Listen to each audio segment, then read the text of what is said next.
పార్వతీపురం మన్యం జిల్లా Palakonda municipal chairman ఎన్నికల్లో ఉత్కంఠ నెలకొంది.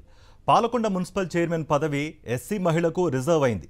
అయితే ఆ సామాజిక వర్గం నుంచి ఆకుల మల్లేశ్వరి ఏకైక మహిళా కౌన్సిలర్గా ఉన్నారు.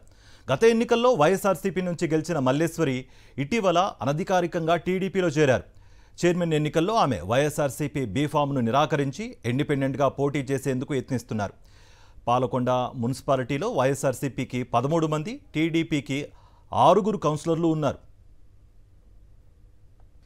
పార్వతీపురం మన్యం జిల్లా పాలకొండ మున్సిపల్ చైర్మన్ ఎన్నికల్లో ఉత్కంఠ నెలకొంది. పాలకొండ మున్సిపల్ చైర్మన్ పదవి ఎస్సీ మహిళకు రిజర్వ్ అయింది. అయితే ఆ సామాజిక వర్గం నుంచి ఆకుల మల్లేశ్వరి ఏకైక మహిళా కౌన్సిలర్గా ఉన్నారు. గత ఎన్నికల్లో వైఎస్ఆర్సీపీ నుంచి గెలిచిన మల్లేశ్వరి ఇటీవల అనధికారికంగా టీడీపీలో చేరారు. చైర్మన్ ఎన్నికల్లో ఆమె వైఎస్ఆర్సీపీ బీఫామ్ను నిరాకరించి ఇండిపెండెంట్గా పోటీ చేసేందుకు యత్నిస్తున్నారు. పాలకొండ మున్సిపాలిటీలో వైఎస్ఆర్సీపీకి 13 మంది, టీడీపీకి 6 కౌన్సిలర్లు ఉన్నారు.